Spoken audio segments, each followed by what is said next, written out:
Dr. Woyo, can you hear me? Yes, now I can hear you. Okay, no, thank you, thank you. All right, so let's prepare to start the last session of the day. So this session is going to be chaired by Dr. Takamunanga Chire. He is going to coordinate the next discussion points from presentations, like I said before lunch, one coming through from Nigeria, one coming through from Namibia, another one coming through from Zimbabwe, another one coming through from Namibia. So those are the researchers that going to present to us. So I will allow Dr. Mnanga today to take over and coordinate the session. Thank you very much. Oh, thank you, Dr. Woyo. Welcome back, everyone, and good afternoon to those who are just joining us. We have started very well in the morning. Welcome to the third and last session of the day, which I am going to chair, as has been introduced by Dr. Woyo. I'm Dr. Mnanga Tire from the University of Namibia. In this session, we are going to have 4 presentations. The 4 presentations, I think we have 2 from Namibia and 1 from Nigeria and 1 from Zimbabwe. I hope the presenters, I hope we are all here. I think I've seen June is around, who is going to be our next presenter. So for presenters, we have 20 minutes, that is there. And then you wait until others have presented, because at the end we'll take questions that will be directed to the different presenters. So you need to still stay around and be ready to take up questions that our participants will pose. So I would like to take this opportunity to give time to June, if he's ready. June, are you ready? Good afternoon, everyone. I'm ready, but Okay, yes, June, thank you very much. You have to forgive us. June doesn't have any slides to show because of she is in transit, but will be able to present her work. Over to you. Okay, good afternoon, everyone. Good afternoon, everyone. I'm presenting on education and social media as a business of words in the gig economy post-COVID.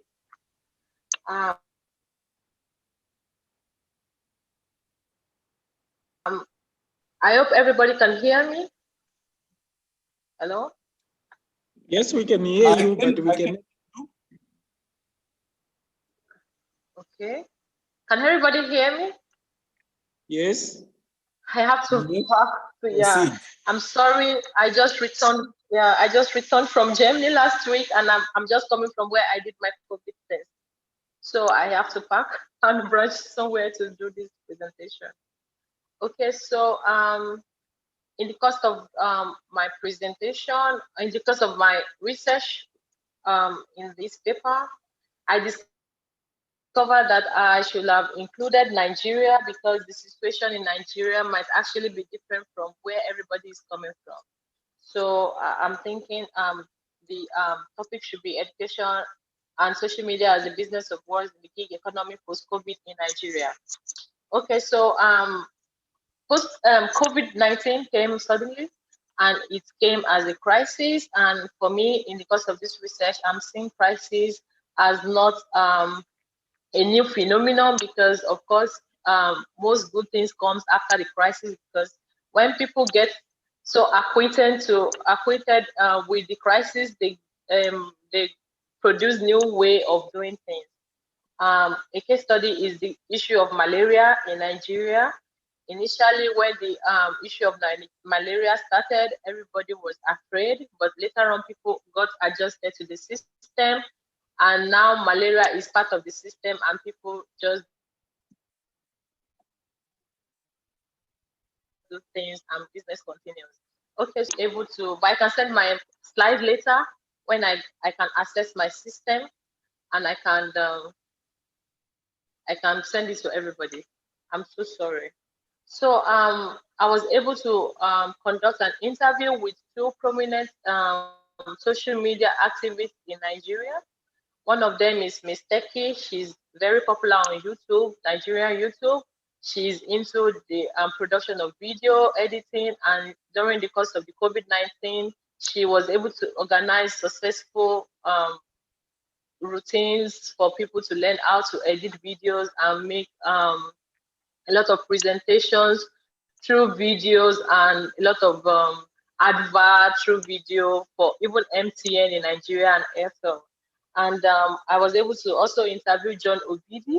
John Obidi is the website designer in Nigeria, but during the COVID-19, he was able to make a lot of money, and he was able to train a lot of people on how to build their own website for little money. And yeah, and then I was able to interview Tomike Adeoye. Tomike Adeoye is an Instagram influencer in Nigeria, and she's under 25. And funny enough, before COVID-19, she was not able to make enough money, but during COVID-19, she was able to make a lot of money because she introduced new creative ways of advertising for our followers, our customers, and she was even able to organize a foundation called Tomike Foundation in Nigeria, which has really helped a lot of people to cope during the COVID-19 period.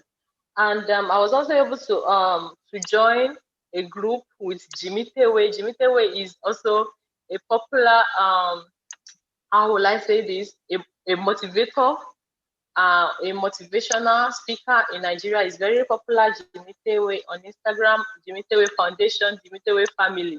That is how people know him in Nigeria. And I was able to also join his group, although I was in Germany, but I was able to pay and join his group to know what is going on in the group, to understand what is being taught in this among this group.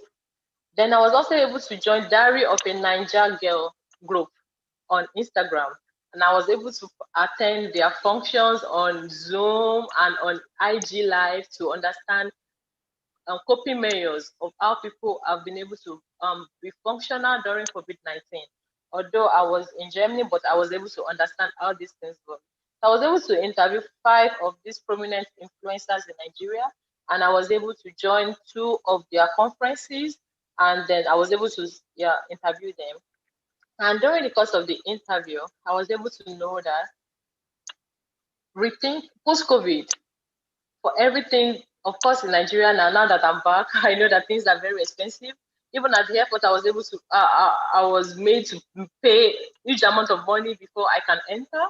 And, I know these are coping measures where people can get acquainted with the system and how people can really make it or make a successful living. Okay, so I was able to find out that the future of education and work depends on identity, because for the students I was able to meet and interview, although it's not part of my research, but on my other research work that I'm working on, I was able to meet people, but we discovered that post-COVID, people to be successful, it has to be intentional. Because for a government like ours in Nigeria, that the government is not really for the people need to work for themselves. You have to be intentional to make things work for you post-COVID. And then I discovered that your identity matters, because I'd have to know that, okay, this is what I want post-COVID. This is what I need to do for a Nigerian like me before I can know what to do. Then the future of work, depending on me, also depends on individuals around me, especially my community. Okay, for instance, in Nigeria, now that I'm back, I discovered that, okay, for me as a PhD student who is not working, to, of course, other things, but now I need to upgrade my skills to know what else to do, to give back to the society and to earn something back. So post-COVID, interest is important, interest and identity. is very important. Then self-motivation, you have to be motivated enough to do more for your people and to get back. Yeah. And then rethinking of the social order also depends on your upgrading competence. Okay, so I was able to know that video editing and website creation and video editing, and email marketing are the main three skills that youth in Nigeria are really upgraded in during the COVID-19, and it has really helped them to get to work on a lot of applications like Fiverr, where they can work remotely for people outside the country and impart their knowledge and also get something in return. Also, people are now using Fiverr to learn copywriting. Like, it's so fascinating because I needed to register on Fiverr to know these things. And I know that, okay, when you register on Fiverr application to work for people, you learn more, because if you don't really upgrade your skill, people will not come to you to do something for them. So post-COVID, to utilize YouTube and Instagram to let people know about social media, what is going on social media, upgrading of skills is very important. And building of websites to make more money is very important. And for some people who don't really want to make money, you need to know how to do these things for yourself, because post-COVID things are going to be very expensive, especially in Nigeria, because for people to survive, they need to upgrade their skill and get more money, and in return, do something for the money that is being paid. Okay, with my interview with John Obidi, I learned that most people who come to learn from John Obidi, they even price down or scale down because of the money involved to learn from him. And because it's the fees community, fees pricing, he said when people are motivated enough, they won't care about the money involved to upgrade their skills. So he didn't really reduce money for people who are very interested to know how to do these things, because he knows, of course, they're going to learn more, gain more, and learn more from these skills.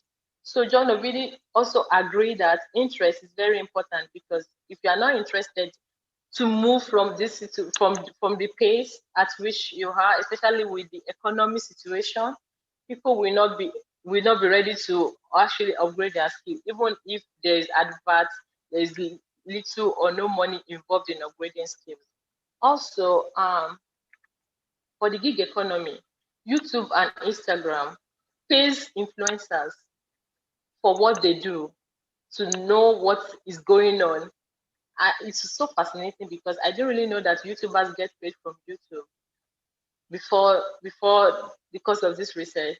Then I was able to know that YouTubers get paid, and that is why people want to learn people want to learn how to edit videos so that they can tell others, and so that YouTube can pay them in return for the services they're rendering to people on their platform.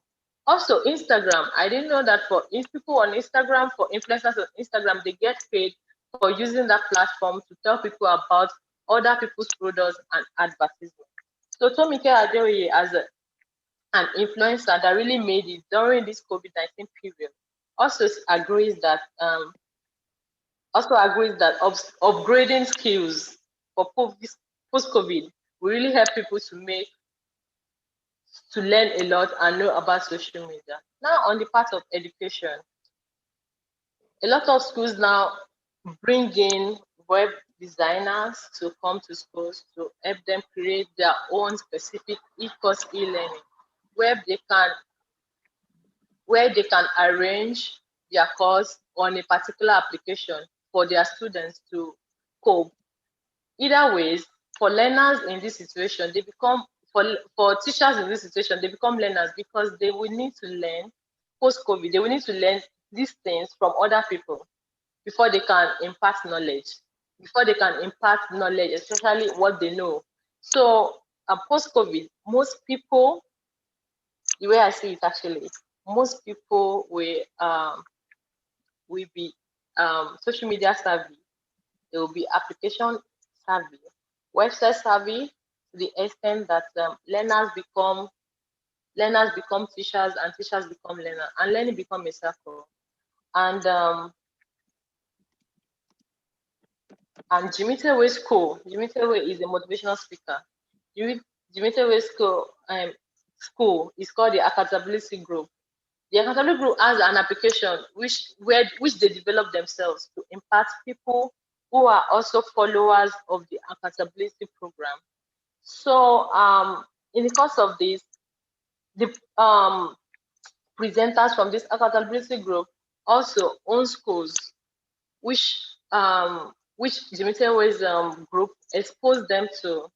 Because from this accountability group, I was made to know that you meet a lot of people. It was from Jimmy Tewe that I met John Obidi. Before I was able to, I was given opportunity to interview him one-on-one.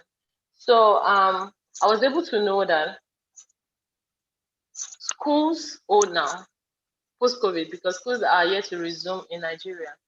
School owners willing to invest in applications developed from web designers, because this web designer, they don't know what you know, but because you need the services of these web designers, you need to take them in so that they can impact. You can use their platform to impart knowledge to your students. It's just like an e-commerce application platform, just like what Jumia and Amazon is doing. So these processes are going to be implemented in learning situation post-COVID. And of course, learning is going to be online. Yes, learning, most 50% of learning is going to take place online post-COVID. So at the end of the research, I get to know that interest, self-motivation post-COVID will really sustain education in the long run in Nigeria. Thank you.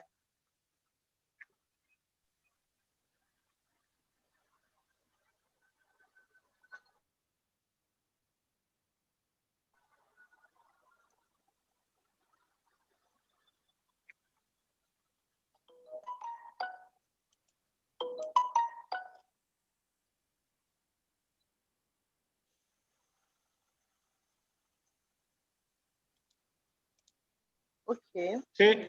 Chair, I'm sure June is done. Are you there? Yes, I'm here. Oh no, I'm asking the chairperson of the session. I'm here. Oh, thank you very much for the presentation. Maybe the chair of the session could have network problems. The next person in line in this presentation is the one looking at the challenges and benefits of teaching and learning. The challenges of and benefits of teaching and learning. So if you can come through to make your presentation, please come through. It's Green and Bianca. Yes, good afternoon, Mr. Chair. We are just in the process of trying to share our screen. You can just give us a few 2 minutes. All right. Dr. Woyo? Yes, Chair. Okay. While they You are muted. While they are preparing to share,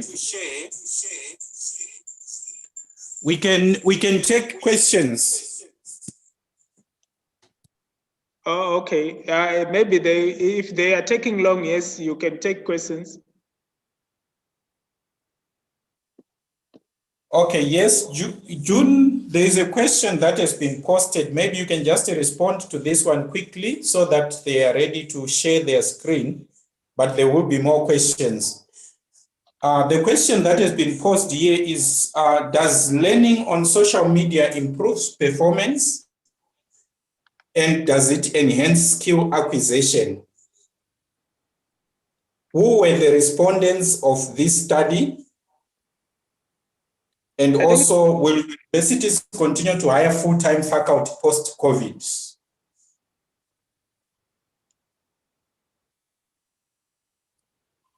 June, are you there? I'm here. Can you hear me? Yes.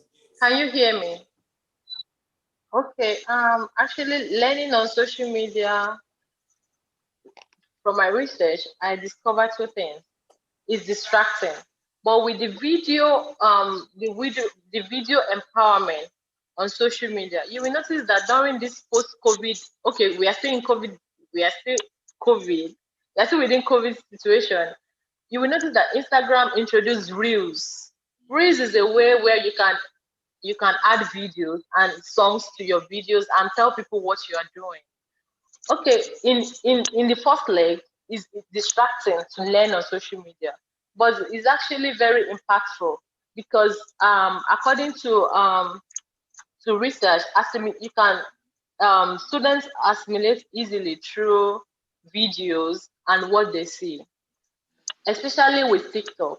When TikTok came, although I'm not really looking at TikTok, but I'm borrowing ideas from TikTok because when TikTok came, everybody became creative.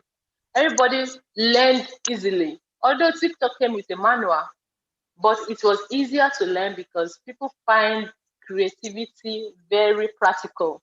So learning on social media through this research is distracting in the first leg, but very effective because people assimilate better.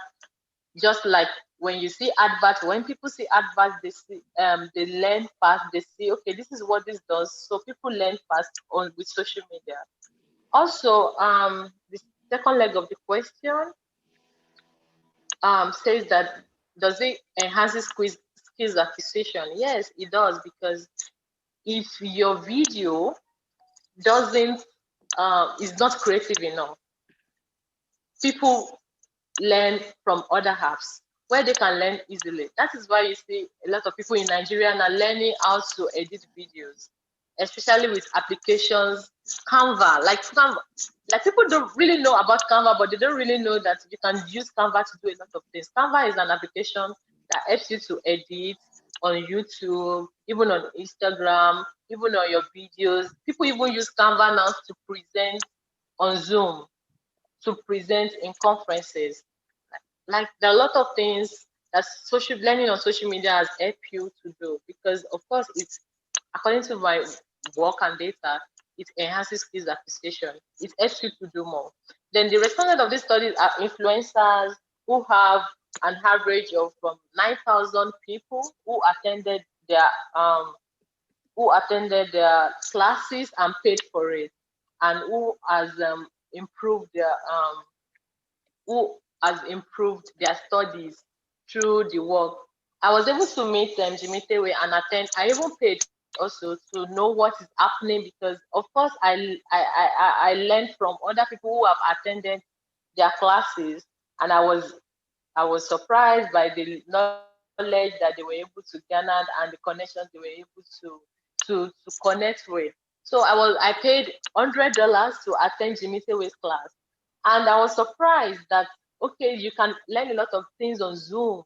I mean, even with the sessions and everything. So of course it is very effective. And universities like Unilag, University of Lagos, I was able to attend some conferences online too, even when I was in faraway Germany, even at the University of Okay. Ibadan. And I know that June. there are going to be Hello, June. media experts. Yes.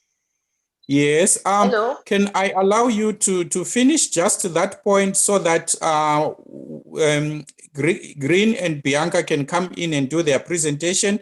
Then you will continue to respond to the other questions at the end of the session. Yeah. Okay. Let me just Is that? finish this. Yes, Universities in finish that Nigeria, I point. think. Yes. Yes. Universities in Nigeria, of course, I know of University of Ibadan and Unilag because I was able to, and OAU because I was able to attend conferences online. For professors who are even older, who are not social media savvy, they have to connect with web designers or their students who are social media savvy to learn how to manage and how to present on these applications, to do one or two things, especially And I've seen them improve. I was able to meet Dr. Agori in another conference. In the first conference, she was even not able to know how to navigate these things. And she's like an awardee at the University of Ibadan, of Obafemi Awolowo Hall, University of Ibadan. She was the awardee of the Hall of Residence. I was surprised during the second conference, she was able to navigate. She was even able to change her background, and I was impressed. Of course, these are the things that post-COVID these are the things that post-COVID will influence people to do, because of course that is the future of education. Yes, I think I can respond to the other questions after the next presentation. Thank you.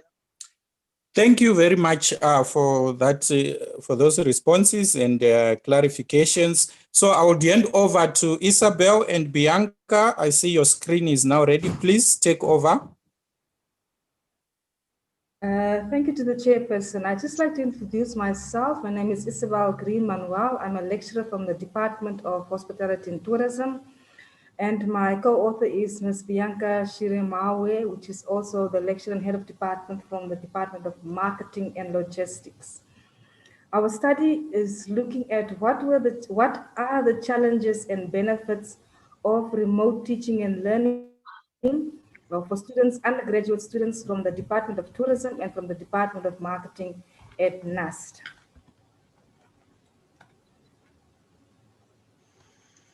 Our presentation is sectioned into 8, where myself will discuss the introduction, the aim of the study. My colleague will take over to do a short literature review, and I will conclude with the methodology and the presentation in presentation mode.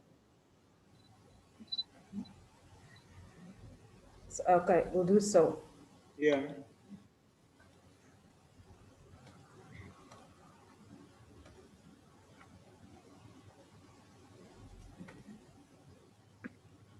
Is it clear now?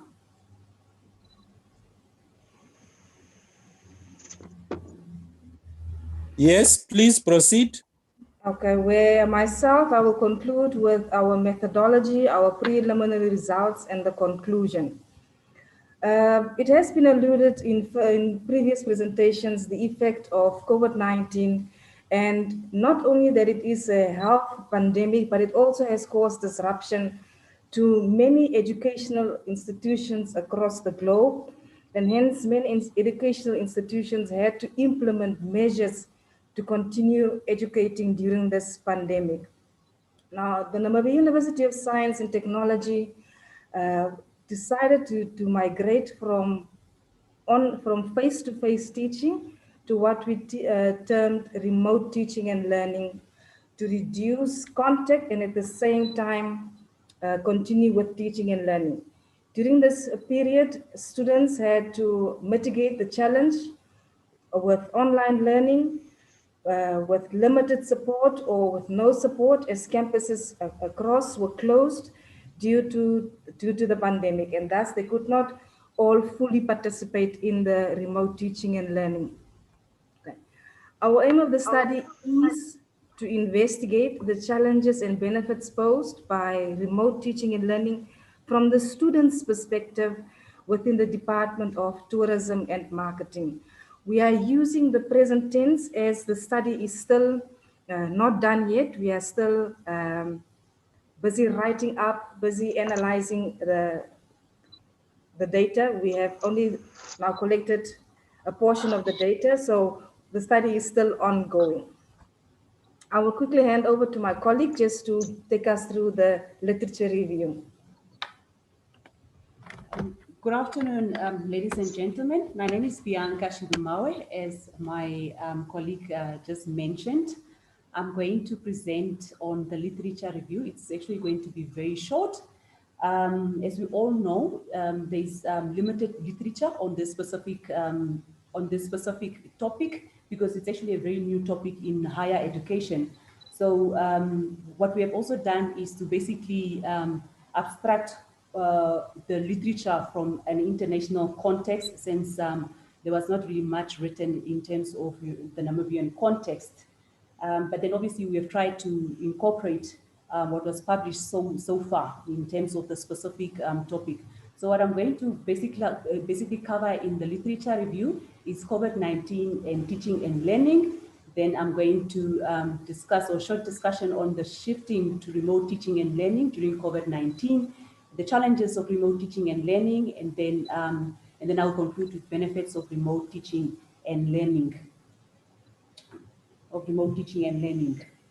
So since the outbreak of the novel coronavirus in China, Wuhan, several countries across the globe has been directly affected, and health system had to be strengthened as the pandemic wreaked havoc across all continents. And then obviously Namibia is no exception. The education system came to an abrupt standstill as countries tried to navigate the best way to continue teaching and learning, while at the same time obviously had to adhere to the health protocols as stipulated by the World Health Organization. There were several measures that has been put in place to limit the spread of the coronavirus. And these measures are measures such as practicing social distancing, public gathering limitations, whereas some of the countries started 10 people in a crowd, and then they went up to 50 people in the crowd. So currently Namibia is at 50 people in a crowd in terms of gatherings.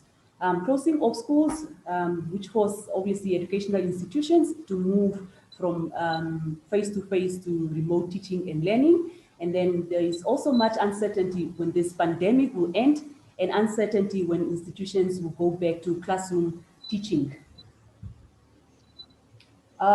Shifting to remote teaching and learning during COVID-19, the literature revealed that a lot of educational institutions started with blended learning, but there are still many of these institutions following old procedures.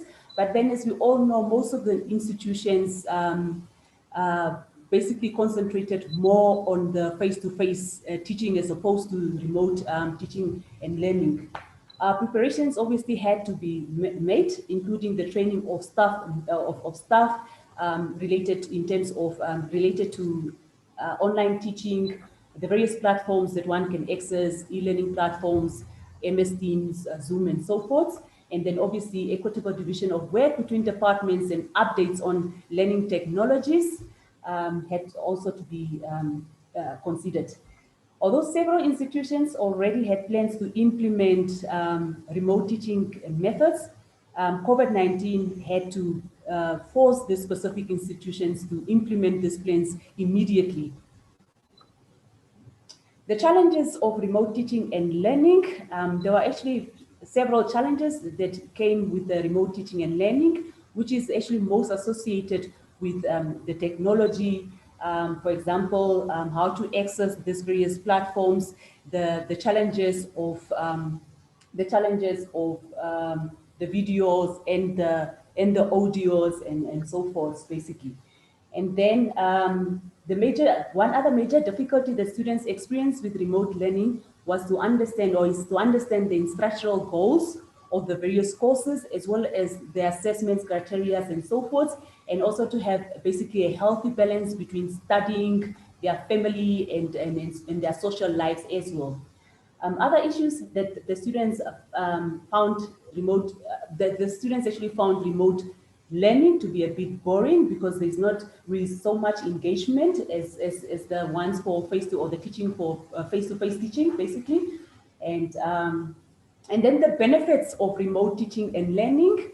Remote teaching and learning is deemed by both students and lecturers to be flexible and effective way of teaching and learning. The students can access the virtual platforms where they find themselves to be, and they also don't need to commute from another town or another suburb, or even move to a different town to be able to attend these classes. As long as you have a device and you have your data, you can actually access these various platforms. Some of the institutions actually also allowed students to complete the courses available online at their own convenience, but then obviously remote teaching and learning also assisted the students to become self-directed learners in the process. That was my brief presentation on the literature review. So I'm going to give over to my colleague Isabel to present on the methodology, the results, and then obviously the conclusion. Thank you so much. Our methodology, we took a quantitative approach where we employed a survey method, an online survey method to students from both the Department of Tourism and the Department of Marketing. Our sample is done with the purpose in mind, so we are only targeting students who are from 2nd to 4th year in the departments. And also we want to have 150 participants. And up to now, our results that we were presenting is based on 40 respondents from this study. The data was collected, so that the data will be analyzed.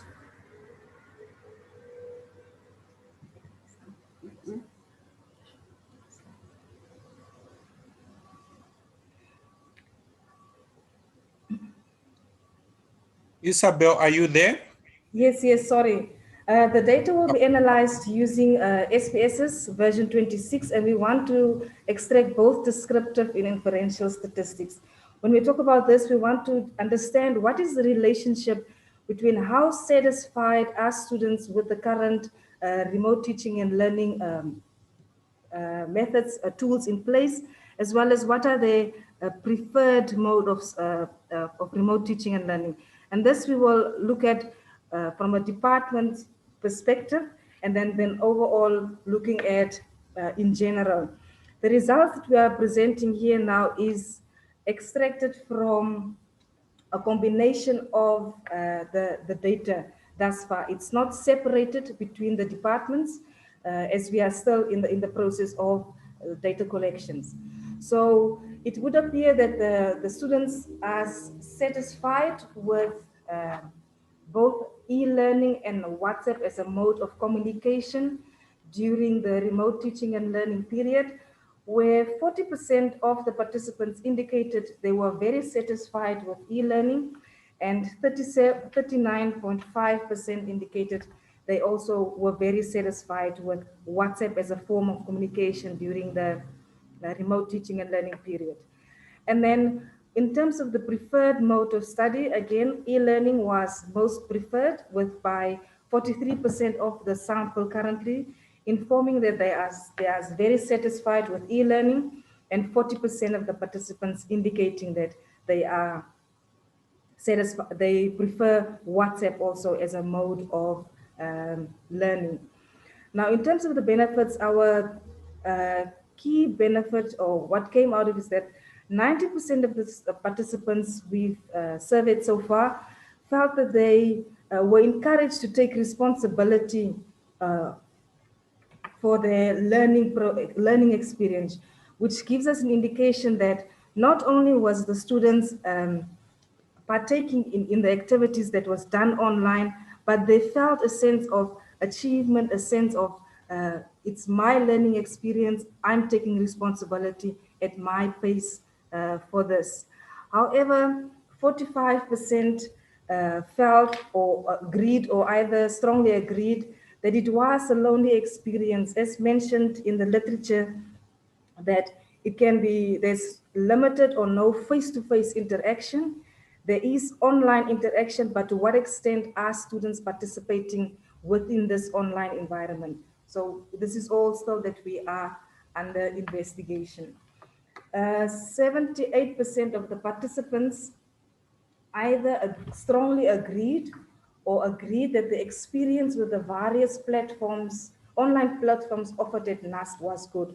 So it implies that NUST uses the e-learning, WhatsApp, SMS communications to communicate to students, which means that the students, a great number of students is satisfied with the platforms in place at the university. But however, what is concerning, although they are saying that the experience with the platforms was good, there's 35% of the participants that has a neutral response rate to whether all the necessary technologies are in place for the remote teaching and learning. And this is what we are still trying to understand through our data, to see why is such a high number. 35% is quite a high number, informing that or is neutral in the aspect of whether all the necessary technologies are in place. So remote teaching and learning is a challenge to fully implement. From the students' perspective, they perceived it as a mode of study which they can adapt to, and to some also which is seen as a preferred mode of study. So the study is not done yet. We are still working on it. But these are just our preliminary results that we could have extracted from the data thus far. So these were just our list of references consulted, and I do believe that at the end of the session, we will then be open for any questions or any comments or any suggestions for improvements to our forthcoming paper. I thank you. Thank you very much. Can you hear me? Yes, we can hear you. Oh, perfect. Thank you to Isabel and Bianca for sharing your ongoing study. Yes, the questions are coming. You can check some in the chat box and prepare yourself for our discussion session. I would like to move on to our third presentation. It's on the title, Modification of Stakeholder Approach to Higher Education Funding in Zimbabwe Post-COVID-19. This is a presentation by Kudakwashe and Mufaro. Are they with us so that they can share their screen and go ahead and present? Kuda and Mufaro, are you with us? Yes, we are there.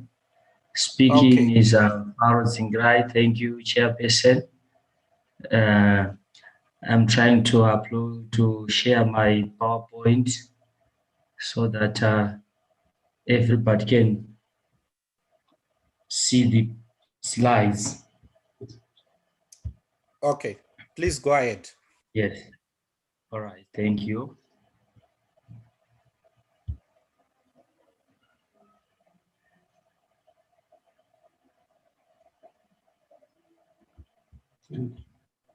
Okay.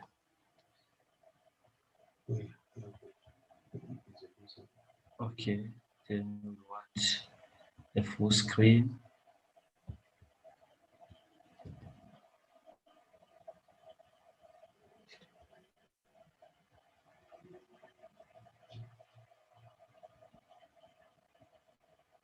Yes. Okay.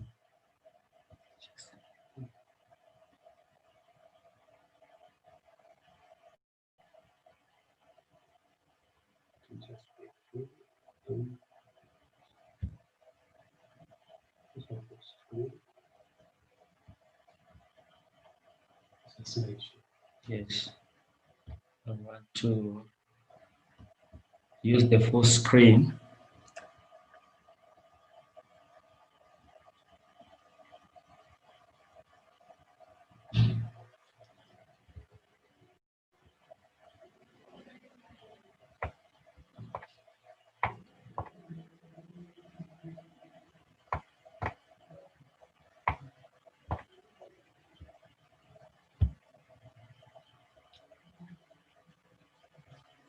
All right.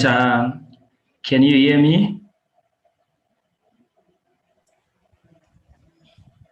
Yes, we can hear you. Yes, we can hear you. Please go ahead. All right. All right. Thank you very much, Chairperson. Our topic is a modification of our stakeholder approach to higher education funding in Zimbabwe post-COVID-19, prepared by Zitambo and Zingrai. As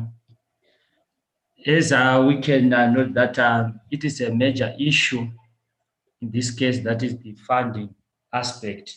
So from mere looking at the existing literature, we can note that it is a topical issue which requires the attention of the scholars and practitioners. So to our surprise, there is paucity and nascent literature on higher education funding. So we were focusing on to analyze the contribution of our private stakeholder to higher education, especially in the Zimbabwean context. So I'm now start by giving you the developments in the higher education of Zimbabwe. The first development of interest is the adoption of higher and tertiary education 5.0, whereby the Ministry of Higher Education and Tertiary Education adopted the Education 5.0 as we were moving from Education 3.0 to Education 5.0. It means that there is a need for funding for institutions of higher learning in Zimbabwe to adopt Education 5.0. Education 5.0, I just say teaching, research, community engagement, innovation, and industrialization. So the Ministry of Higher and Tertiary Education managed to add other two aspects, which is innovation and industrialization. By looking at this development, this is very interesting to note that there's a need to fund these institutions of higher and tertiary education in Zimbabwe. Then the other development in the context of Zimbabwe is massification of higher education, right? It is of interest to note that as from 1980, the former President Robert Gabriel Mugabe managed to adopt the Education for All policy, which feed into the massification of higher education in Zimbabwe, since the institutions of higher learning were expanding. Because during 1980, it was only the University of Zimbabwe, but now we have got about 16 universities in Zimbabwe, both are private and public institutions. So this development requires the government or the other stakeholders to look at how can they fund the massification of higher education in Zimbabwe. That is the second development. Then the third development, dwindling of the government financial support. This speaks to the issue of our central government expenditure. Yes, from 1980 to 2017, we noted that there is a decrease in government expenditure in relation to higher education funding. So it means there's a need to look into the issue of what higher education funding, especially in Zimbabwe. Then the fourth development is the emergence of COVID-19 pandemic, whereby the government of Zimbabwe reprioritized its expenditure towards the health sector, right? So by coming in of COVID-19, we noted that the government managed to reprioritize its expenditure towards the health sector, which is the health sector was allocated like 50 million, and PISMAS was also allocated like 50 million again, okay? Then in the fifth development is cutthroat competition, okay, within the higher education sector. Then the sixth aspect is stampede for international rankings, whereby the Zimbabwean institutions are focusing on what international rankings, which means there is also a need to look on how can they fund their activities so that they can appear on the top 10 or top 20 in the international rankings, which may require additional funding. Then now I'm going to look at the growth of higher education in Zimbabwe. As we can see in table, there is three aspects, that is in university enrollment, teacher training college enrollment, polytechnics, and industrial training colleges. So here we were just focusing on the growth of the higher education in Zimbabwe. So in terms of university enrollment, we noted that there was a 378.5% growth, okay? Which means there's also a need for us to look at how can we fund higher education. In this case, how can we fund universities in Zimbabwe? I move on to teacher training colleges enrollment. We can see that there was 1,645.71% growth, okay, which is a sharp increase, right? Then the third aspect is related to polytechnics and industrial training colleges enrollment, and there was 23.79% growth. So we can deduce that from the table all the aspects of higher and tertiary education, in this case, universities, teacher training colleges, polytechnics, and industrial training colleges experienced or witnessed a growth. Then I'm now looking at the central government expenditure on higher education. Okay, here we are trying to give the evidence of the decline in education funding from the perspective of the government. So from 2010, the government expenditure towards education was 6%, and in 2016, it was 5.7%, which means, as I said earlier on, in Zimbabwe, we are experiencing massification of higher education. But here we are now noticing that there is a decline in government expenditure towards higher education. So it's interesting now to look into how can we now fund higher education institutions in the context of Zimbabwe. Then I'm now looking at the methodology used in this study. The first aspect, we managed to adopt the interpretivism paradigm, right? Because we were focusing on secondary data, so we're just adopting the paradigm, which is interpretive. Then the other aspect is qualitative approach. We managed to adopt the qualitative approach and desktop research, because we're just using the secondary data. And it's very clear that when you are adopting the desktop research, you're just focusing on what secondary data. Then the method used to analyze the data was thematic analysis. Okay, we're trying to make sure that after documenting analysis, what were the themes emanating from the secondary data. Then now I'm looking at results or themes which are emerged from the data. The first one, just for listing what purpose, was government grants. Number two, it was tuition fees. Number three, it was student loans. Number four, massification of higher education. Number five, mismanagement and corruption in higher education. Number six, social and health issues, in this case, COVID-19. So I'm going to look at the statistics. Globally, government grants constitute 70% of higher education funding. In developed countries, higher education institutions complement government grant with tuitions, student loans, and higher education institution investments.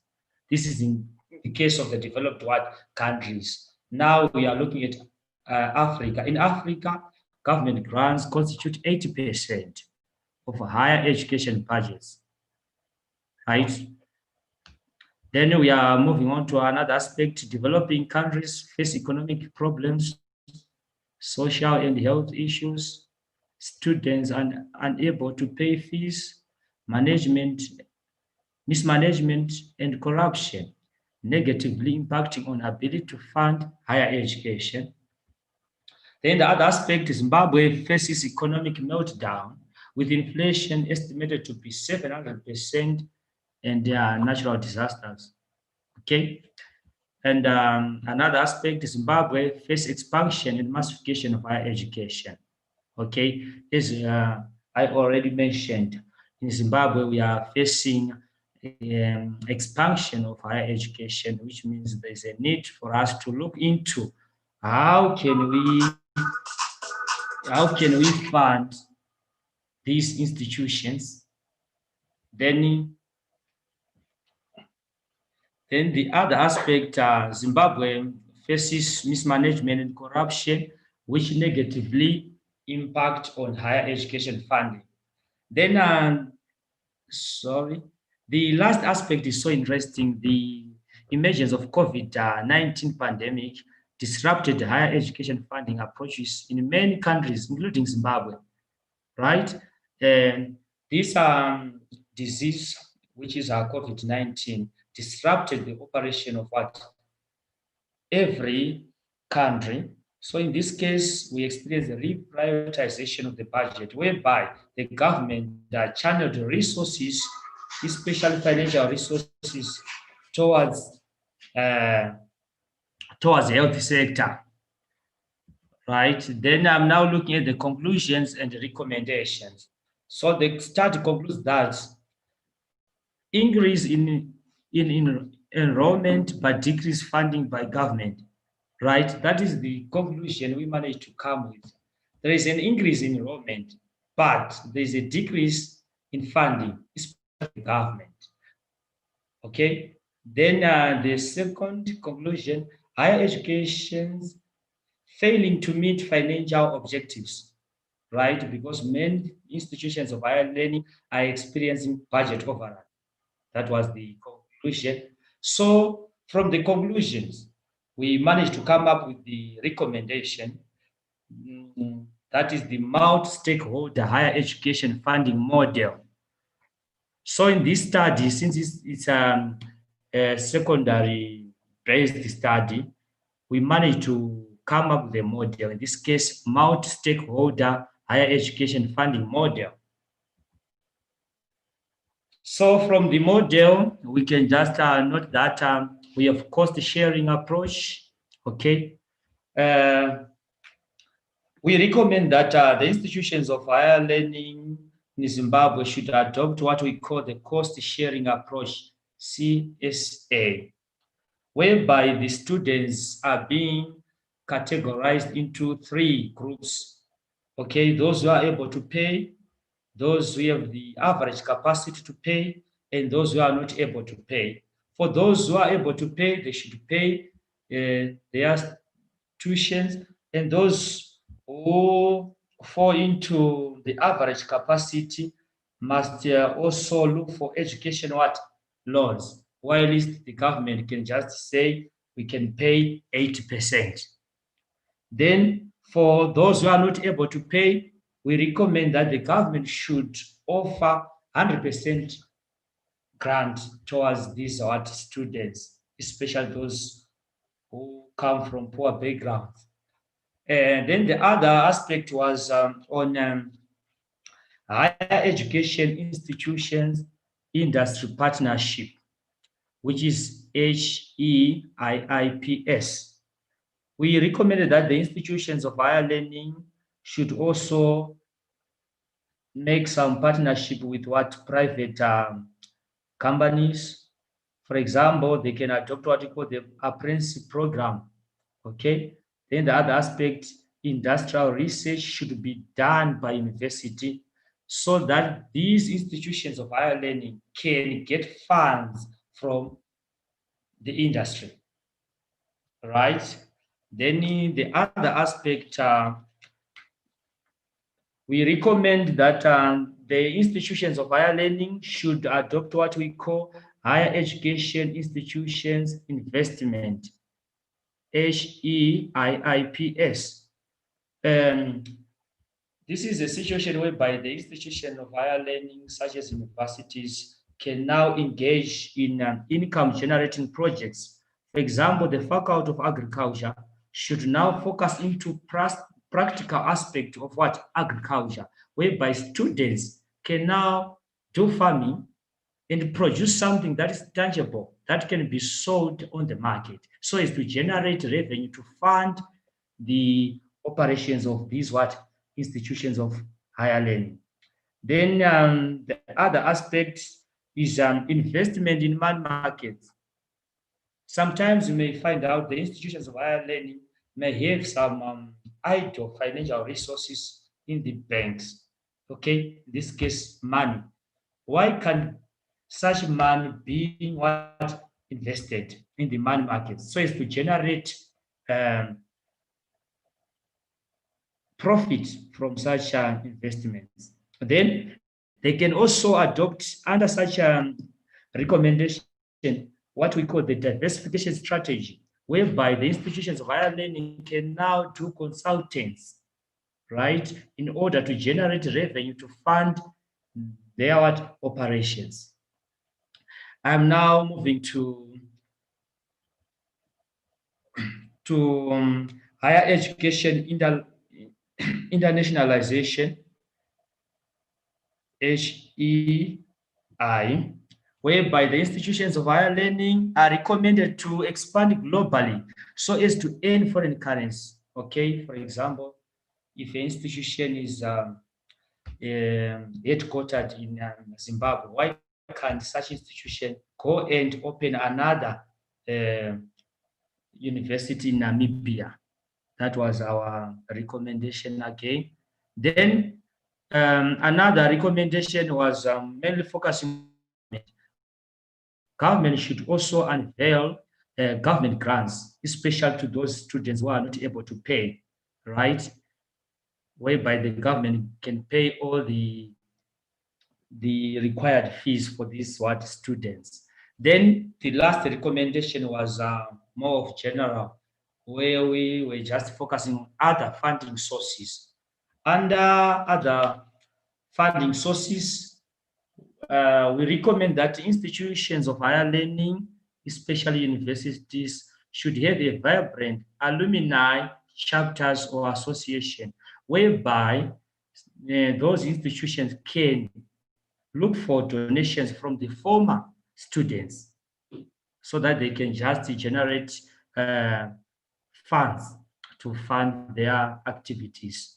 Then the other aspect under other funding sources was donations from GOES, that is the non-governmental organization, which means we just recommend that the institutions of higher learning should look for donations from non-governmental organizations. That's the end of our presentation. Thank you very much for listening. Any questions and additions are welcomed. Thank you, Mufaro and Kuda, for your presentation on modification of stakeholder approach to higher education funding in Zimbabwe. Yes, the questions will come very soon, but before we get to that, I would like to move to our last presentation for the day, an empirical analysis on students' competence on online learning, a focus on tertiary institutions in Namibia. And the presenter here is Anton. Anton, are you ready? Yes, I am. Can you hear me? Yes, please. Yes, we can hear you. Go ahead and share your screen and give us your presentation.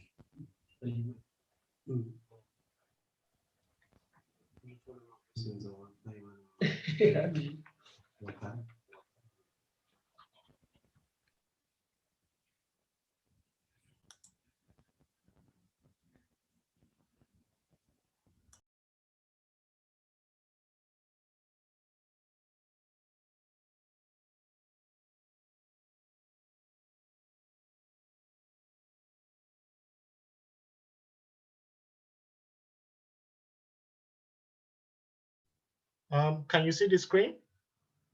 Yes, we can see the screen. Please, can you slide show it? Okay, okay.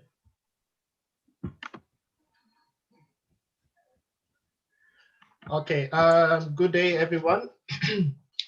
Yeah, our topic is on empirical analysis of students on online learning competencies in higher education institutions in Namibia. So I'm going to present, and my other colleagues are also here. So probably when we get to the questions and answers section, they can come in. So we are living in a current era of fourth industrial revolution, meaning we are all supposed to embrace this revolution that has occurred. And unfortunately, because of the, maybe you can say fortunately or unfortunately, because of the COVID-19, it has really impacted the education sector all over the world, including in Namibia. So there are positive and negative impacts of COVID-19, but we must understand that most of the impacts came as a reactive action to challenges we faced in online learning in Namibia per se. Most universities were somewhat not ready for this impact. And I think it's almost the same for many universities all over the world. So it came as a reactive action instead of an active action. So most universities now operate on, we use this LMS, learning module, learning management system. So there are different aspects of learning management system that different universities utilizes. So we try to find out how a student actually adapting to this new innovation, because some of them are new to it, while some of them have been using it for quite a while. So we also have another question that are students competent in online learning, or they are just overconfident? So that brings us to the objectives of our study. And the first objective is to determine the perception of the students to online learning. What is their perception? And the second objective is to determine the competency and confidence level in online learning. So those are the two approaches, and I'm just going to highlight the key literature in here. So there was a recent study that was conducted by Mr. Japa, Osakwe, Yawa, and Mutalia just in 2020, February 2020 to be precise. The study shows that university students in Namibia reveals that students are aware of the fourth industrial revolution, and they show high level of competency in adapting to applications and Internet of Things. So this is quite interesting because it shows that the students are ready to some extent. And remember, like I said, this study was conducted in 2020, but the result came out, the findings came out in February 2020. This was before COVID-19 hit Namibia, or before we had our first 2 cases of COVID-19.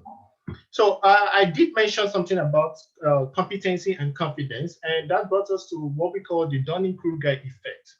How much do you think you know? How much do you think, what you think you know, how much do you think you really know what you know? Okay, so the Dunning-Kruger effect is highly regarded as a measure of cognitive bias. Incompetent subjects in a particular field of learning overestimate themselves as more adept, while highly skilled subjects underestimate themselves. The highly skilled subject may also erroneously assume that easy tasks for them is same for others. This is from Kruger and Dunning. So I find this, we find this theory very interesting to actually test the student based on their perception and their confidence. So unskilled are more overconfident than the skilled, okay? So when you talk about the Dunning-Kruger effect, you need to compare the result of the student to their confidence, based on their confidence. So if the outcome looks somewhat like a U shape, okay, and like an inverted, like a U shape here, that means it followed the pattern of the Dunning-Kruger effect. So now let's go on to our methodology, how we carry out this research. So it is an exploratory research, it's an experiment. We use quantitative approach using questionnaires as our main instrument.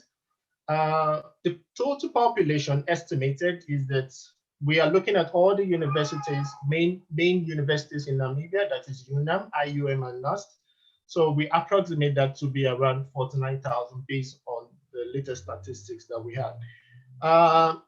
So total students that took the online test were about 164 of them. And because of some irregularities and improper filling of the questionnaire, only 102 respondents were considered valid. And it's also important to know that the questionnaires were administered prior to the test online. So this is what happens.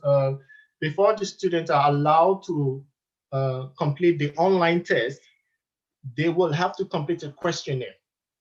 So it's like a two kind of test. So you fill up a questionnaire and then you attend the online test. So online test was administered to all the students. One of the major limitations of the study was that there was time constraint because we had little time to put all this information together, and because we also tried to make sure we meet the deadline for the presentation today. And because of the hefty work, adaptation to the new normal working condition, which I know almost everyone here can attest to, it gives us a lot of challenges in coming together to compute all this information. So let's go further with the explanation on the outputs of our data results. So this, based on the demographics, we can see the gender is almost evenly splitted. I guess we're just lucky about that. About 50% male and 49% were female. So we asked them this question: do the student consider to fail the test? Because we need to be sure that just because they could have a second opportunity, they are not going to purposely fail the test. And we got a good 95.10%, which is considerably good enough to continue with the study. We also asked the students to find out the gadgets, electronic gadgets that they own. And based on our findings, we see that if you own a cell phone means that it doesn't have access to internet. The smartphone and the laptop, meaning that the student have access to internet. As you can see from the data here, 51% and 44% for laptop and smartphone respectively, which seems very good. Preferences to take tests.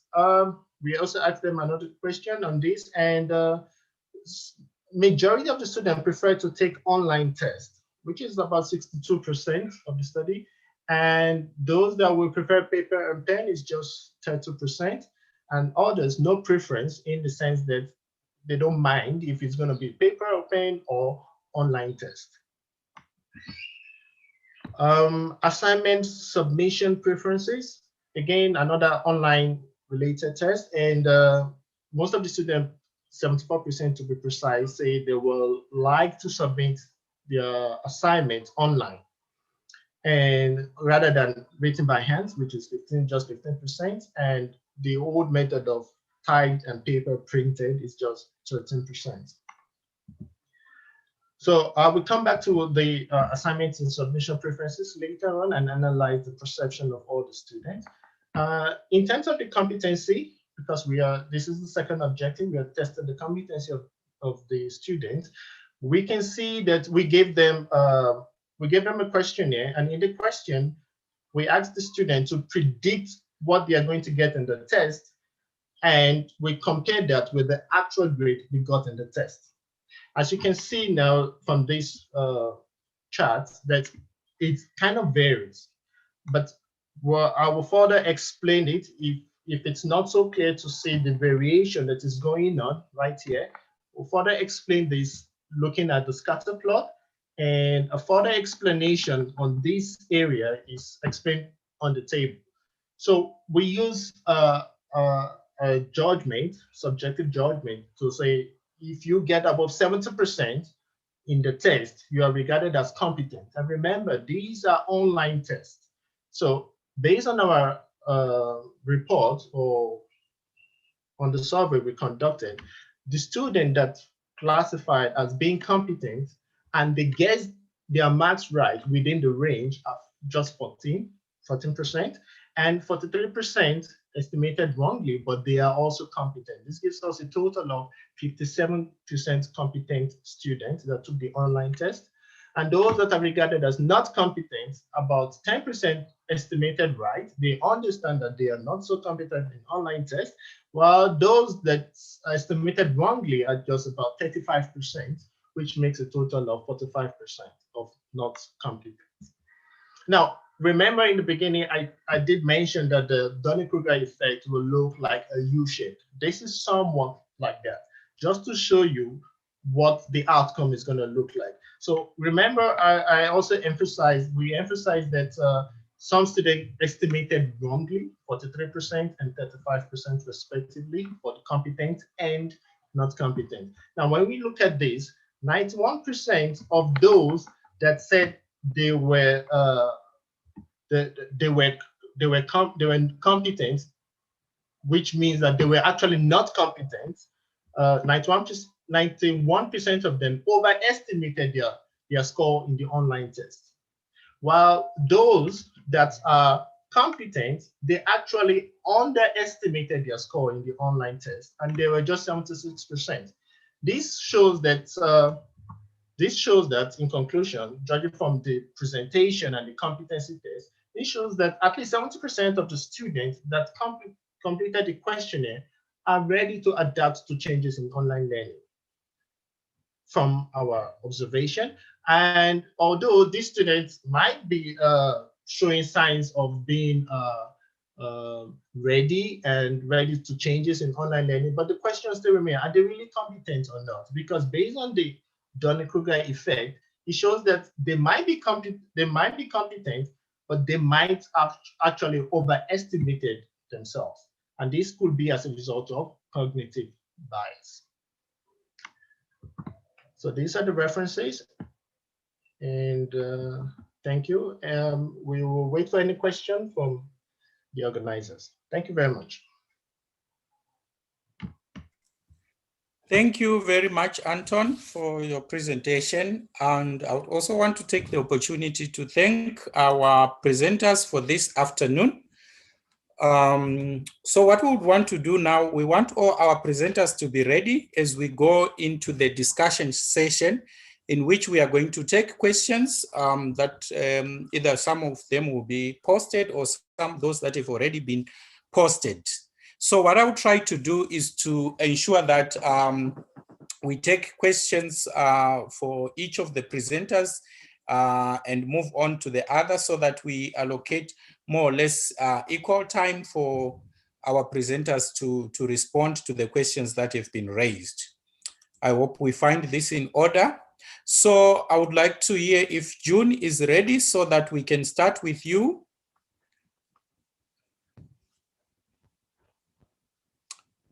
June, are you ready? Can you hear me?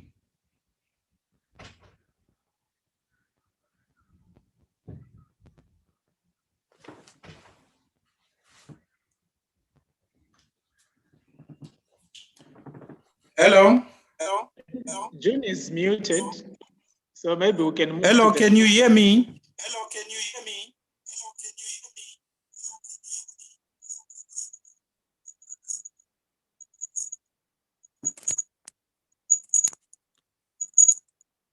Dr. Woyo, can you hear me? Yes, I can hear you, but I don't see June in the meeting at the moment. So maybe we can move to the next one. She was there, but I think maybe she got kicked out.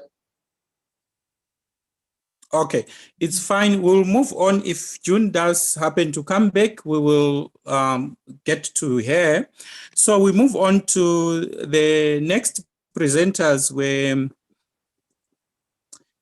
Green and Bianca. So Green and Bianca, the first question that I have here is from Dr. Woyo. The question is, you used a sample size of 150. What was the population? And also the 40 responses that you are talking about, what are they really implying? And also, what inferential statistics do you use or will you use to analyze the data? That's question number one. It's related to your sample size and to the statistics that you use. I think the similar question has also been asked by Oetoro regarding your sample sizes. Green and Bianca, are you there? Yes, I'm here. Yes, please, can you go ahead and respond? Okay, thank you for the questions posed.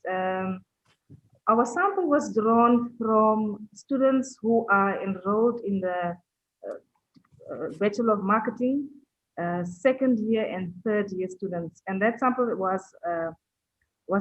is 92 students that is there.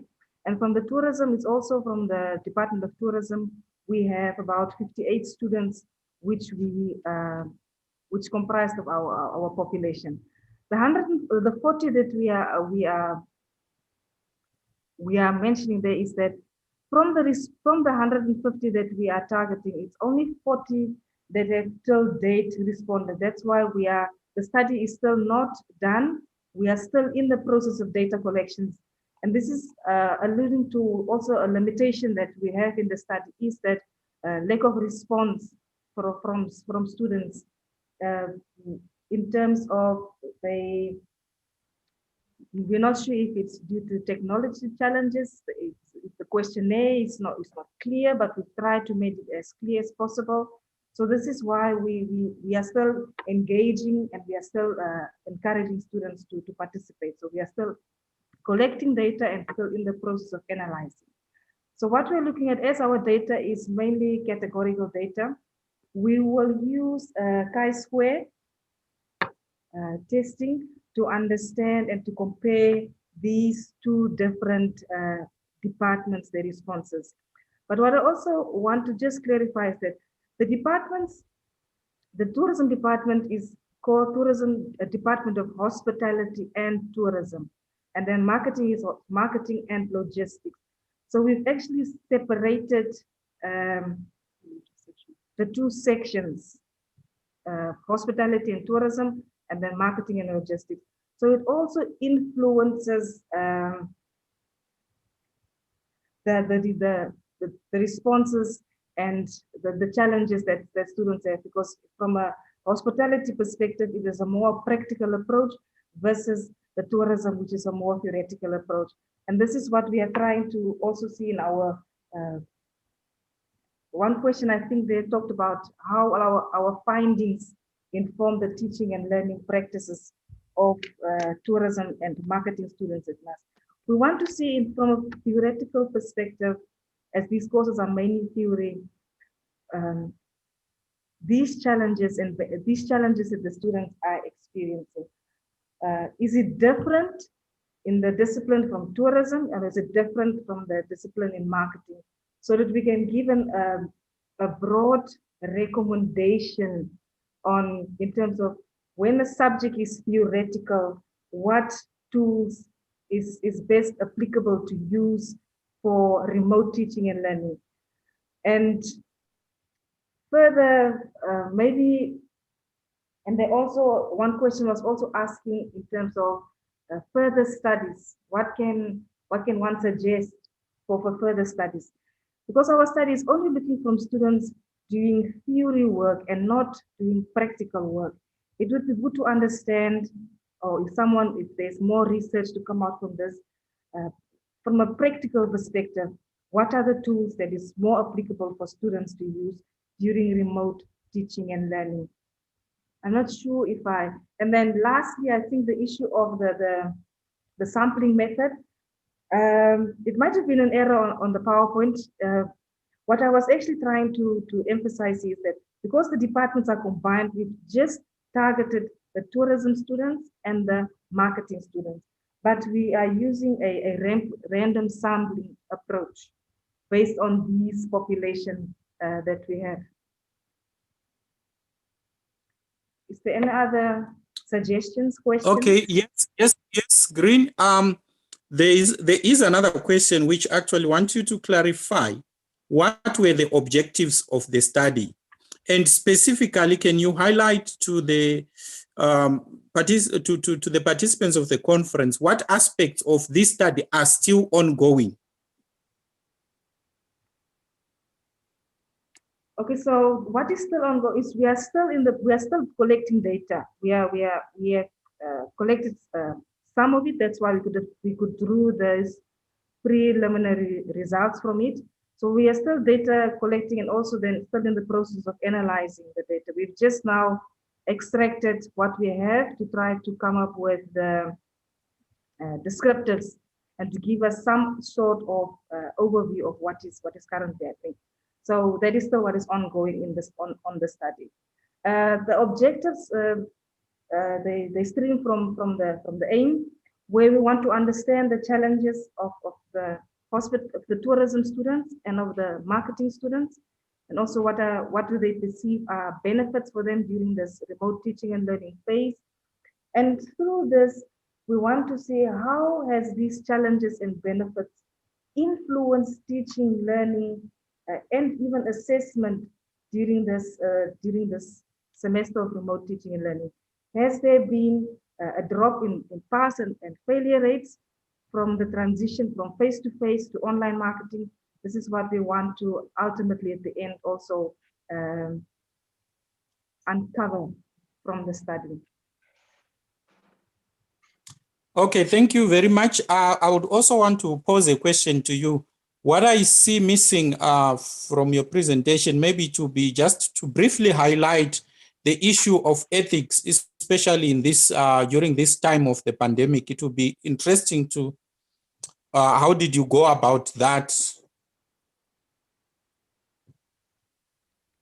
Is it now in terms of ethics conducting the research or permission to use? Can you just maybe just be a bit more clear for me in terms of the ethics? Yeah, it includes both approvals and also basically in actually conducting the research. So yes, we sought approval first from our university, as we are using student data, not necessarily student names, because the survey is anonymously done. But we sought approval and we've been granted ethical clearance to be able to present and also to be able to conduct the study. The students we have informed on the aspect that all information is purely used for the sake of research purpose. Confidentiality is maintained. The survey is anonymous. We do not see who has said what in the responses received thus far. Thank you. Okay, thank you. Participants, do we have someone who needs to interrogate or to contribute to Green and Bianca's presentation? We do have some few minutes for them. May I come in? Please do.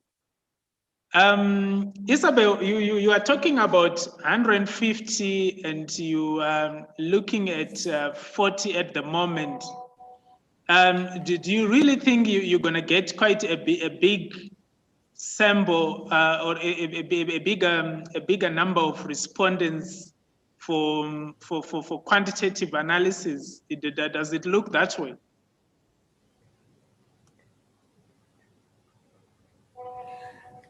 Yes, no, when we started the paper, the students were on recess. So it was, they were not engaging on the online platforms. But once we've resumed with classes, we are seeing the response rate because we are monitoring the responses on a bi-weekly basis to see how the response rate is growing. So we see now, since the classes have resumed, we have again informed students about this study. So we are seeing the responses picking up. So we started the study during the research period. So that's why we are confident that we can reach our target sample through, because not only are we send it as a web, it's a link on to the website where we are doing the survey, and also we've shared it on our student WhatsApp groups.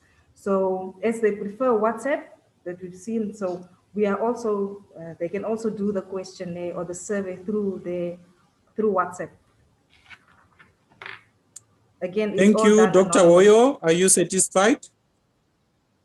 Yeah, I'm fine. Okay, I will take also one question or one contribution on this topic, if there is any.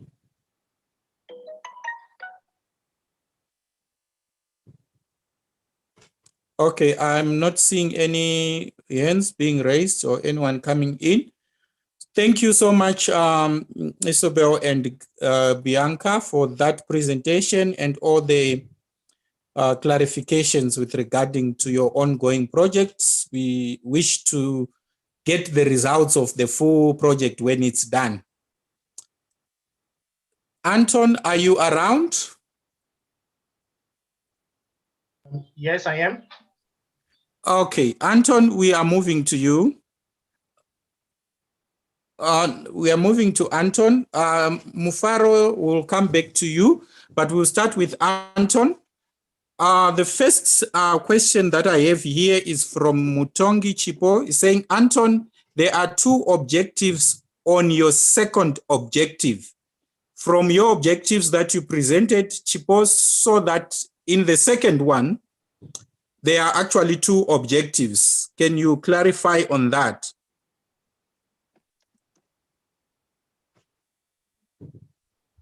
Yes, I did see what it was referring to because it says there's to determine the competency and confidence level of in online learning. Now, the reason why we put it that way is because we plan on analyzing the objective of the Dunning-Kruger effect, and the only way you can analyze the confidence of students is actually comparing their competency with their confidence level. That is the major reason we did that. Does that answer the question? Okay, if Chipoy, if you are around, is that what you were looking for? Are you satisfied so that we can ask Anton the next question?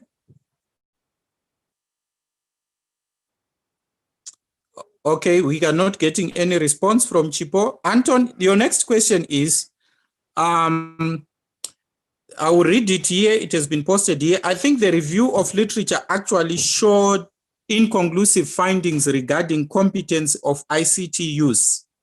A similar study published in 2020 in Namibia has contrary results, and your study must acknowledge that. Why was the exploratory design appropriate for this study? I think that's the first question. Second one, time constraint is not a limitation among academics. Maybe would you care to clarify on that?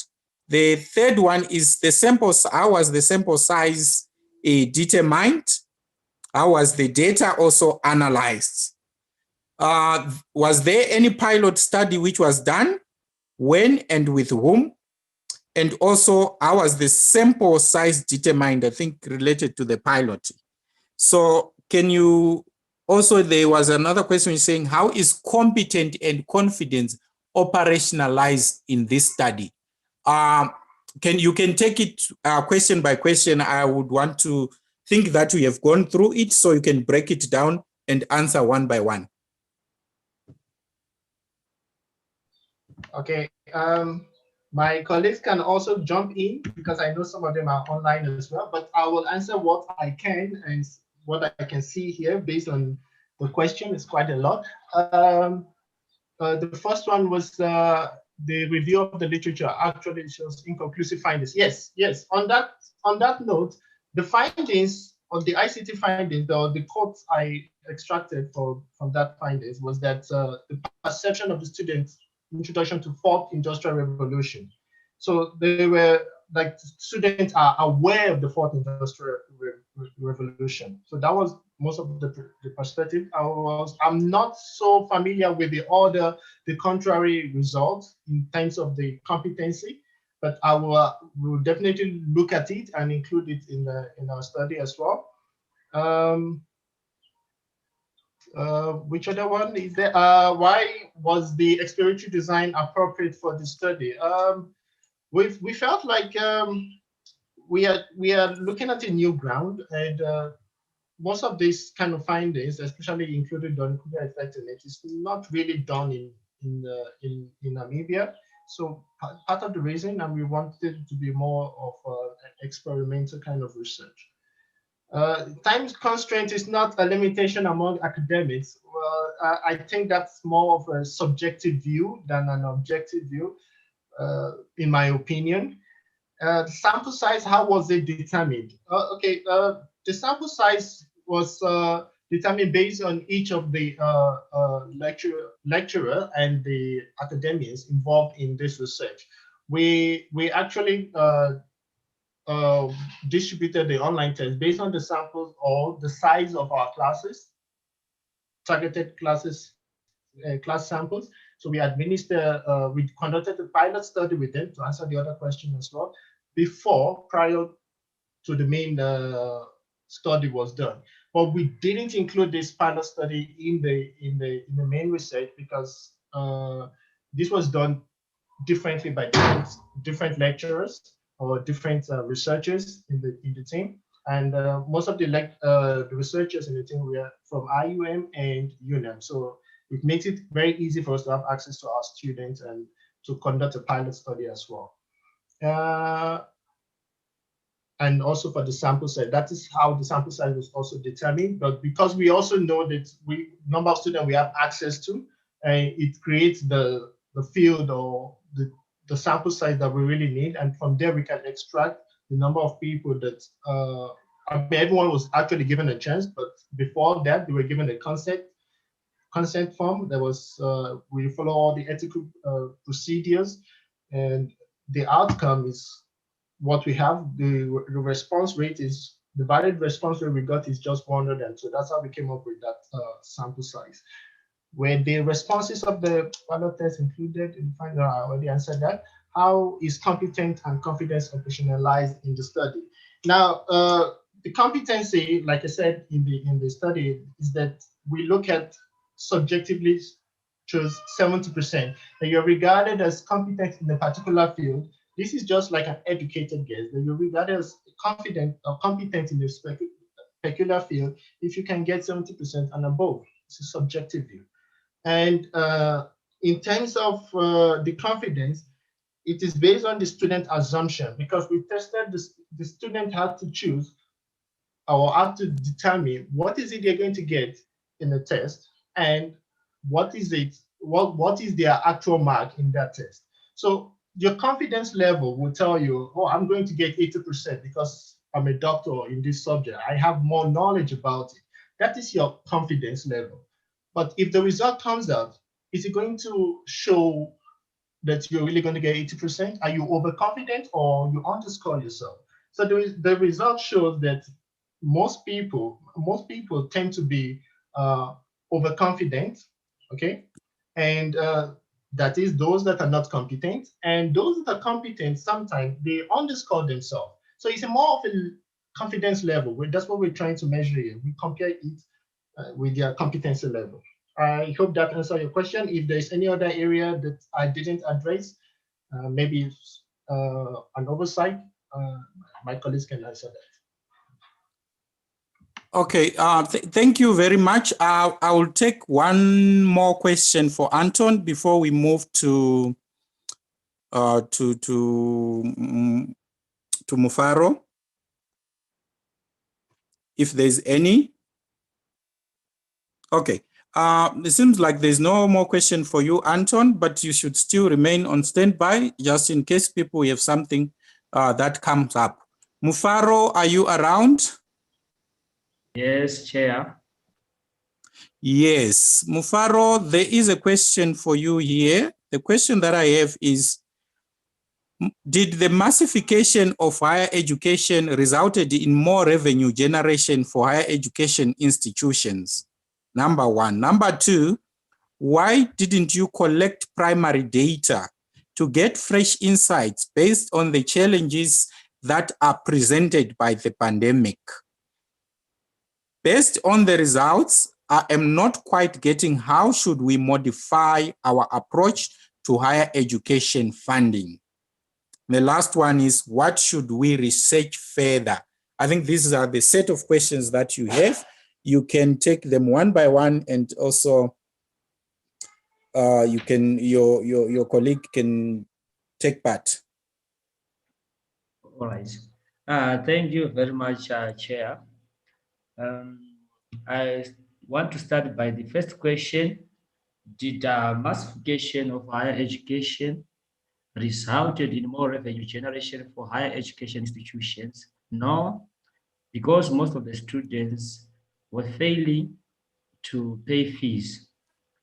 So, as we noted in the presentation, we note that the number of students was increasing, while the government expenditure towards higher education was decreasing, which led to decrease in funding per student, right? Because we have got two variables here, massification and funding. From the presentation, we noted that there was an increase in enrollment, while the government expenditure was declining, because from 1997, the institutions of higher learning were mainly basing on government grants, right? So that disparity explains that the revenue for institutions of higher learning was a challenge, not otherwise. Then I can move to the second question. Why didn't you collect primary data? Yeah, it's a good question. But that area is now a fertile ground for further research. Okay, because the fact that um, this person is asking this question, it means it's interesting for us to go further into collecting primary data, isn't it? To look into the challenges. So I think this is the fertile ground for further research in as far as higher education is concerned, because it is an interesting topic in the higher education funding discourse. So I think this aspect of primary data is an area for further research. Then in the third question, based on the results, I'm not quite getting how should we modify our approach to higher education funding, right? Another interesting question. That was the initial question, because as we can deduce from the presentation, institutions of higher learning in Zimbabwe were mainly basing on government expenditure, isn't it? Or government funding. So we are just saying, why can't we take now the multi-stakeholder approach, okay, whereby we incorporate other stakeholders, all right, like non-governmental organizations. In as far as we are concerned, what is the role of the non-governmental organization as far as what higher education is funding is concerned? So it means we should rope in other stakeholders like a non-governmental organization to play a part when it comes to higher education funding. Number two, why can't we rope in industry? Okay, whereby the companies in industry and commerce can come in and fund research so that the institutions of higher learning can now get funding from private institutions. Okay, so another interesting area is why can't we now focus on the institutions of higher learning as a stakeholder again? Yeah, it's so interesting, isn't it? It's also a stakeholder whereby the institutions of higher learning should now embark on income generating projects like investing in man market. As of now, we don't have public institutions investing in man market. So we need that innovative way of funding higher education, right? Then we have got the issue of students, whereby they can now engage in practical aspect, especially the faculty of agriculture. The students should actually till the land so that they can produce something that is tangible, that can be sold on the market so as to generate funding, isn't it? Especially students from poor background, they can now have the avenue to utilize when it comes to student tuitions. So I think the main thrust of this question is modification of stakeholder approach, because we're focusing on mono funding, whereby the institutions of higher learning were depending on government grants. Why can't we now incorporate other stakeholders? That's why we are recommending a multi-stakeholder approach. And another interesting aspect is about the diasporans. They should also contribute. Why can't we just levy a tax? Diaspora remittance tax, for example, 0.5% towards higher education funding. Then what about the higher education tax, whereby we can just say 1% tax, so that we can have what we call the higher education fund, which can be monitored by Mfaro? the, yes. Yes, can you wrap up on that, because there's another interesting question for you.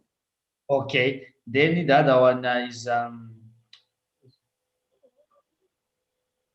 do they need to open a campus in Namibia, or they should attract international students and faculty? I think they should open campuses internationally. Why? Because currently the other alternative is being exploited. So I think we need to do something better by having other campuses in other countries so as to earn foreign currency. Then what areas for further research? Number one, we need that aspect of primary uh, research, whereby some future researchers can now look on the actual challenges that are being faced by these institutions of what higher learning. I think another aspect is about the role of our non-governmental organization. I think this aspect is very interesting because as we speak, nothing has been done about the role of what non-governmental organization as far as higher education funding is concerned. Thank you very much. Okay, thank you very much on that one. I would want to know if June is back or she's gone. Okay, if she's not back, then I'll take this opportunity to ask one further. You are back. Yeah, I'm Okay, here. thank you. Okay, thank you very much. Just a question for you here. Well, I think a major one was the issue of gig economy. The question was, how did you conceptualize gig economy? How did you conceptualize the gig economy? Okay. Okay. Okay. The gig economy in my work is conceptualized based on is derived from the word gigabyte, which means big work. Gig in like a slangy expression according to a work of Oyebode 2019 as a slang for work. But in my work, I derive gig from gigabyte, like big work. Okay. Like big work economy. As a follow-up to that. So that is what I thank you. Thank you. As a follow-up to that, one participant here said gig economy is all about labor market characterized with short-term contracts and freelance work as compared to permanent jobs. So actually, how did you separate that? Big work. How I separate, yes, the way I separate it is gig here from gigabyte means gigabyte, of course, means a large space for memory, and the area space for you to keep a lot of spaces and for your work and all. So big work, gig economy in my work is I situate it in the space where you can do remote work from a non-existent place as long as you generate income from the work. It's regardless of the type of work you do. Okay, thank you. I've just like influencers, stuff like social media influencers. So okay. that is what I see. That is how I see it in my work. Okay, thank you so much, June. I have 60 seconds for any one burning question to any of our four presenters. Just one question. Okay, please excuse me. I would like to clarify something in my work too. Okay, so you can use our 60 seconds.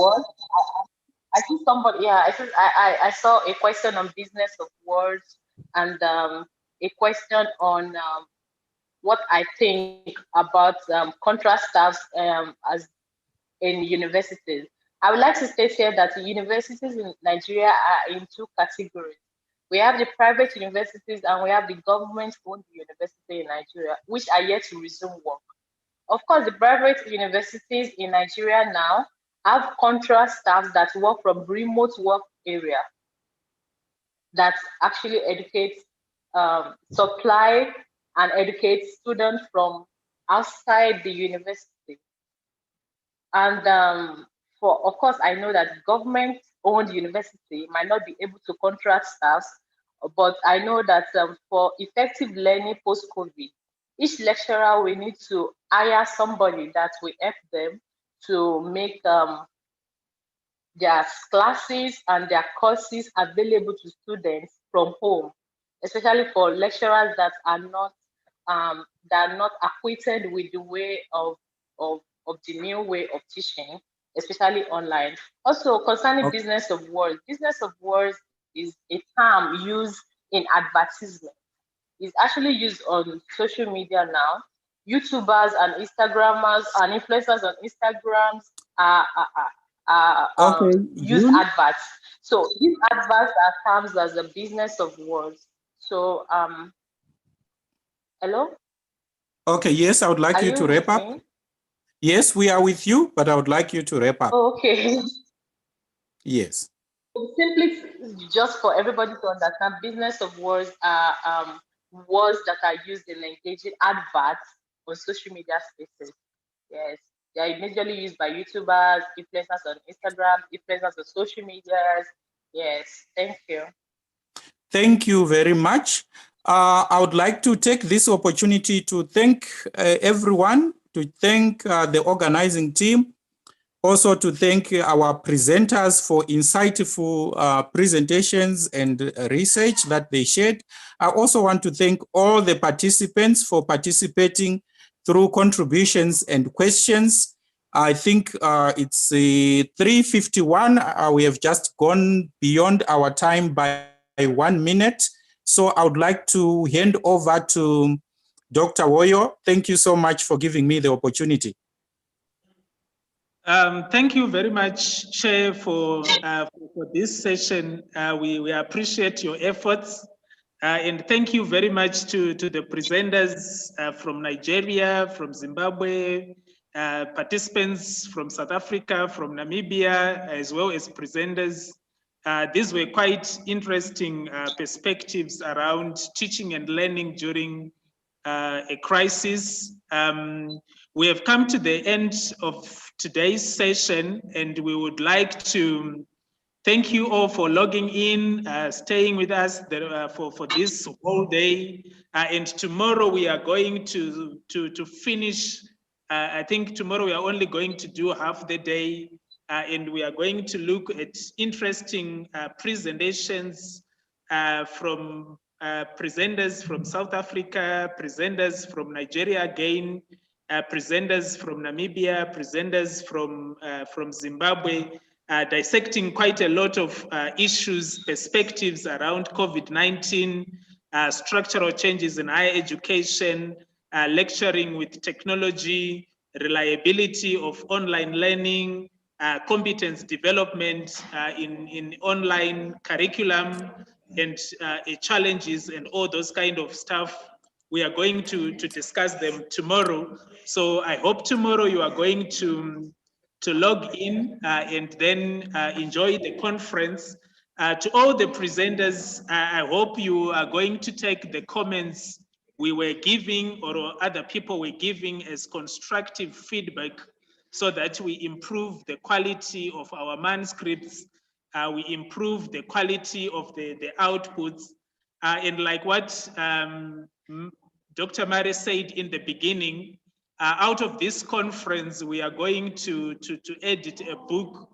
We are still negotiating with 2 publishers, and once the proposal is approved, then we will take it from there. So it's quite a good conference that is going to lead to something very tangible and something that you could be proud of. So please take these comments and improve your manuscripts, because we would like to have these manuscripts being published as book chapters. So from myself, Dr. Elena Madila Desh is one of the conference organizers.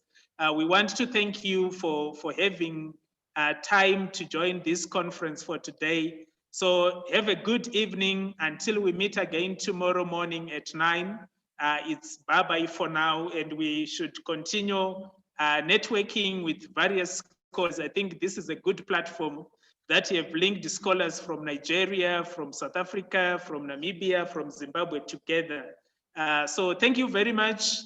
We see each other tomorrow. It's goodbye for now until we meet again.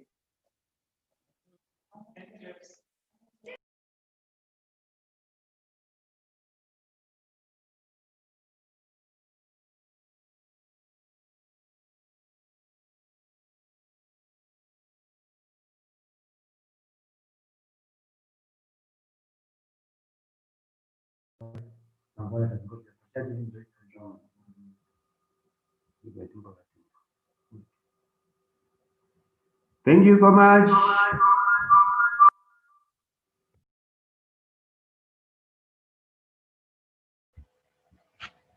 Thank you very much. It was an interesting session.